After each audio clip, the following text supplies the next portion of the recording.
10억까지는 세금이 없습니다. 제가 추천드리는 거는 7,500에서 1억 5천 사이 그 정도 소득 금액이 넘어가기 때문에 법인으로 전환하는 것이 훨씬 유리합니다. 안녕하세요. 김재우 세무사. 강혜영 노무사입니다. 개인 사업자랑 법인 사업자는 정확히 어떤 차이점이 있는지 궁금하더라고요. 일단 개인과 법인은 인격이 다르다는 게 차이인 거고요. 만약에 개인 사업자로 사업자를 낼 수도 있고 법인 사업자로 사업자를 낼 수도 있는데, 개인 사업자는 개인과 다르진 않습니다. 인격이 다르진 않고 사업을 한다 안 한다의 차이만 있는 거고요. 그 다음에 법인 사업자와 개인을 봤을 때는 인격이 다릅니다. 그래서 전혀 다른 사람인 거죠. 본질적인 차이는 있습니다. 노무적으로 봤을 때는 정답은 차이가 없습니다. 그래서 개인 사업자나 법인 사업자나 근로기준법상의 의무는 동일합니다. 가끔 어떤 대표님들이 저희 법인인데요? 라고 저한테 말씀하셔봤자 그래서요? 내가 사업자가 개인이든 법인이든 근로자한테 뭔가 해야 되는 의무는 동일하다 라고 생각하시면 될 것 같아요. 근데 요거는 다른 것 같습니다.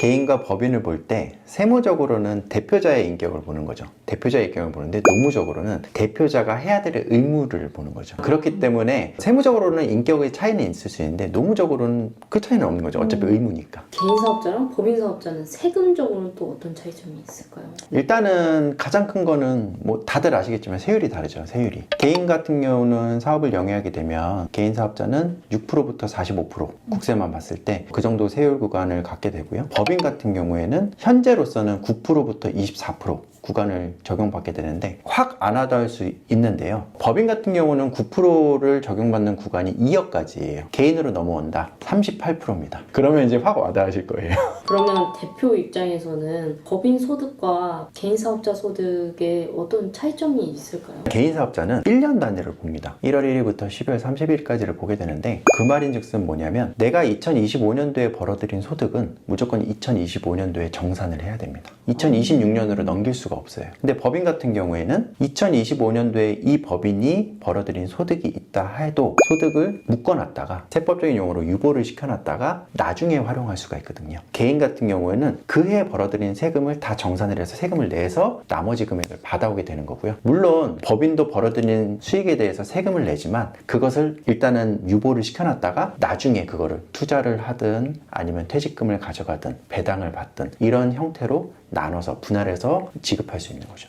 법인만의 장점은 어떤 게 있을까요? 그 해에 벌어들인 소득을 모든 것을 정산할 필요가 없어요. 그러니까 가령 예를 들면은 개인 사업자 같은 경우에는 만약에 1억을 벌었으면 그 1억에 대해서 세금을 다 내고 나머지 금액을 본인이 가져오게 되는 거죠. 근데 이제 법인의 대표자 같은 경우에는 법인이 만약에 1억을 벌었으면 그 1억을 벌어들였을 때 이미 법인 대표자가 급여를 일정 부분 가져갔을 거란 말이에요. 그 나머지 1억에 대해서는 나중에 더 많이 쌓이게 되면 배당이라는 이름으로, 이 대표자가 퇴직했을 때는 퇴직금이라는 이름으로, 또 법인이 성장을 위해서 또 어딘가에 투자를 해야 된다, 투자라는 이름으로 지출을 할 수가 있습니다. 그래서 소위 그해마다 정산을 하지 않아도 세금을 일정 부분 나눠서 낼 수 있는 그런 이점이 법인한테는 존재하는 거죠. 신규 법인은 어차피 대표자의 개인의 신용도를 보게 되지만 그렇지 않고 법인으로 운영을 했을 때 일정 시간이 지나게 되면 대외적으로 신뢰도도 높아집니다. 왜냐하면 법인은 기본적으로 세무사나 회계사 같은 외부 전문가에게 기장을 맡겨서 재무제표를 만들어야 되는 의무가 있습니다. 따라서 금융기관 같은 데서 바라볼 때 또는 관공서에서 바라볼 때 최소한 전문가들이 이 법인에 대해서 기장을 했고 거기에 대해서 신뢰도가 있다라고 판단을 하기 때문에 만약에 대출을 받거나 아니면 입찰이나 수주를 받을 때도 훨씬 더 이점이 있는 거죠. 개인 사업자보다. 법인이랑 개인 사업자랑 직원 관리 측면에서도 차이점이 좀 있을까요? 없어요. 법인이든 개인이든 아까 제가 말씀드렸다시피 근로기준법에 정해진 의무는 다 해야 되는 거죠. 소규모 사업장에서는 주먹구구식으로 할 수는 있어요. 근데 그러다가 이제 법인으로 전환이 되거나 아니면 근로자 수가 늘어나는 경우에는 어느 정도 체계를 갖추는 게 훨씬 더 안전합니다. 그거는 개인 사업자든 법인 사업자든 어차피 하셔야 되는 거예요. 개인이 법인으로 전환하게 될 때 장점은 어떤 게 있을까요? 개인 사업자와 법인 사업자는 기본적으로 이제 세율 차이가 나다 보니까 법인으로 했을 때 세금적인 이점은 있을 수 있죠. 근데 여기서 간과하시면 안 되는 게 종합소득세율이 법인 세율보다 높다고 해서 무조건적으로 법인이 세금이 낮다는 아니에요.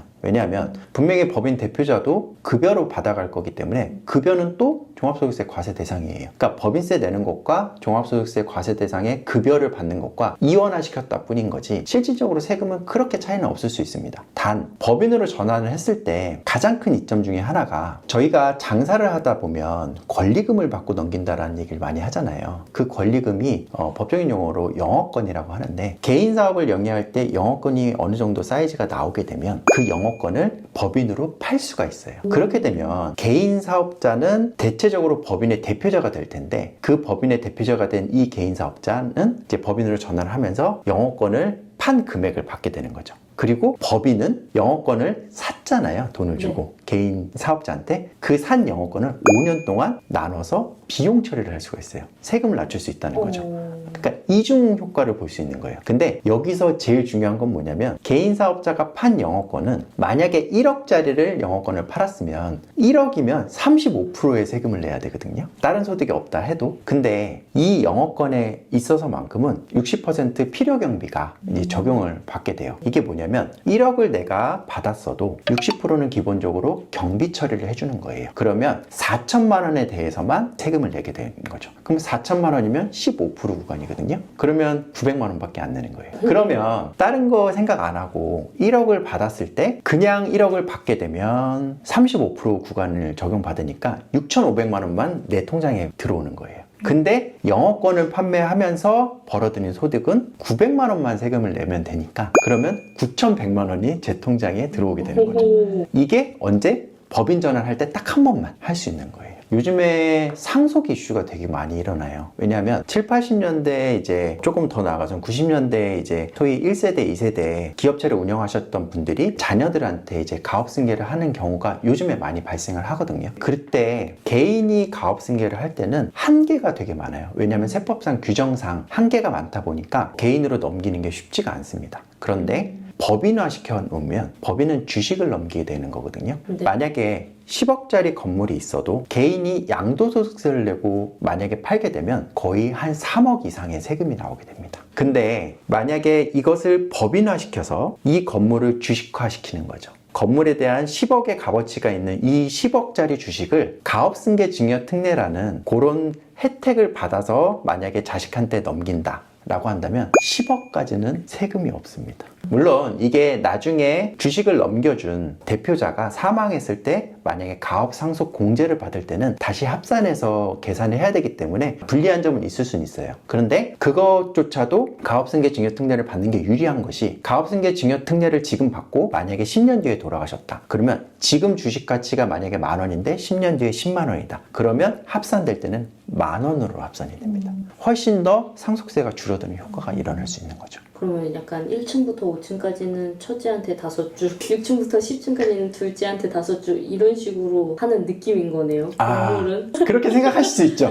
근데 안타깝게도 가업승계 증여특례는 한 명밖에 안 됩니다. 이게 왜 그러냐면 우리가 개인이 돌아가셨을 때 개인의 어떤 분이 돌아가셨을 때도 상속 분쟁이 일어나거든요. 네. 가업은 분쟁이 일어나면 안 돼요. 그러면 가업을 승계한 이유가 사라지거든요. 국가에서 가업 승계에 대해서 혜택을 주는 이유는 이 가업이 유지되는 것도 중요하지만 노무적으로 봤을 때 그 가업에 종사하는 근로자들이 그대로 유지가 되면서 이 근로자들의 생계도 유지가 되는 것이 있기 때문에 국가적으로 혜택을 주는 게 큰 거예요. 그래서 혜택을 주는 거라서 이 가업이 무너지면 안 되거든요. 그렇기 때문에 여러 명한테 주는 게 아니고 한 명한테 물려주게 됩니다. 왜냐하면 항상 상속이 일어날 땐 분쟁이 발생하거든요. 전반적인 인사노무 관리를 다시 한번 정립하는 기회가 될 수 있어요. 일단 근로계약서는 다시 써야 됩니다. 아까 세무사님 말씀하셨다시피 개인 사업자랑 법인 사업자는 완전 다른 회사이기 때문에 법인 전환을 하면은 법인의 이름으로 근로계약서를 다시 써야 되고요. 개인 사업자는 개인 사업자 소속이 아니기 때문에 거기서 상실 처리하고 그다음에 법인으로 넘어갔을 때 다시 취득신고를 하고 그래서 4대 보험도 다시 한번 정리를 해야 됩니다. 가장 중요한 게 퇴직금 문제가 생기지 않도록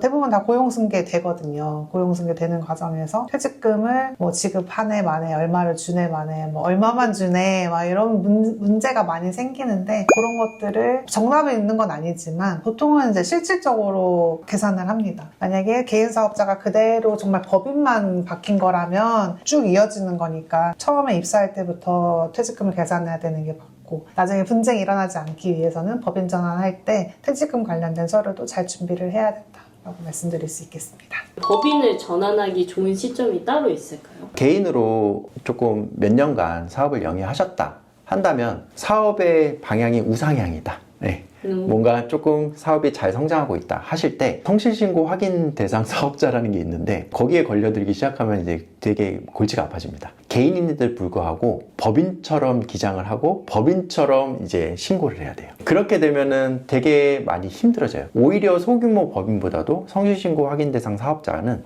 세무조사 대상도 자주 됩니다. 그렇기 때문에 성실신고가 되기 전에 법인으로 전환하는 것이 좋습니다. 여기서 한 가지 또 말씀드리자면 성실신고가 되고 나서 법인으로 전환하면 3년 동안은 다시 성실신고를 받으셔야 돼요. 법인으로 전환하고 나서도. 그렇기 때문에 성실신고 되기 전에 법인 전환 하시는 게 좋습니다. 첫 번째로. 두 번째로는 법인 전환 시점으로 보면 연말보다는 연초가 좋습니다. 아까 개인 사업자가 법인의 대표자가 되는 경우가 많다고 했잖아요. 근데 그 법인의 대표자가 된 개인 사업자가 기타 소득으로 영업권을 받게 되잖아요. 그 기타 소득도 어차피 종합소득세 과세 대상이거든요. 네. 그 말인즉슨 만약에 연말에 법인 전환을 해서 기타 소득을 받게 된다. 영업권을 판 금액을 받게 된다라고 한다면 1월부터 12월까지 다른 소득이 있을 거예요. 그러면 그 소득과 합산이 돼요. 그러면 세율이 올라가게 되거든요. 근데 만약에 연초에 급단적으로 1월 1일 날 법인 전환을 했다고 한다면 이 개인 사업자는 1월 1일 날부로 법인으로 바뀌었기 때문에 소득이 없어요. 개인 사업으로는. 그렇기 때문에 온전히 기타 소득만 이제 종합소득세 과세 대상이 되는 거고 그렇게 되면 세율이 낮아지겠죠. 매출 규모에 따라서 좀 말씀을 드리고 싶은데요. 저희가 기장 의무라는 게 있어요. 기장 의무라는 게 있고 저희가 경비율이라는 게 있거든요. 경비율로 신고하게 되면 국가에서 정해놓은 경비율을 적용해서 좀 싸게 세금을 낼 수가 있어요. 근데 그것도 매출 규모가 일정 금액 올라가면 기장을 무조건 해야 됩니다. 그리고 그 기장 의무가 조금 더 매출이 넘어가게 되면 회계와 세무 간의 차이를 세무조정이라고 하는데 그 세무조정을 할 수 있는 외부기관, 세무사나 회계사한테 이거를 확인을 받아야 됩니다. 제가 개인과 법인의 세율 차이가 있다고 했잖아요. 소득 금액이 벌어들이는 당기순이익이 1억이 넘어간다. 그러면 법인으로 했을 때는 9%만 내면 되거든요. 근데 개인으로 했을 때는 기장을 하고 뭘 한다 한들 35%를 적용받아야 돼요. 그러면 세금 차이가 1억에 35%면 3,500이잖아요. 법인 같은 경우는 900만 원이잖아요. 그러면 그것만 하더라도 세금 차이가 어마어마하잖아요. 대신 나머지 세금들은 아까 말씀드린 대로 급여로, 배당으로, 퇴직금으로 훨씬 더 저렴하게 낼 수 있는 구조가 만들어지는 거죠. 세금을 소위 코디네이팅 할 수 있는 게 법인이 훨씬 유리합니다. 제가 추천드리는 거는 7,500에서 1억 5천 사이 그 정도 소득 금액이 넘어가게 되면 법인으로 전환하는 것이 훨씬 유리합니다.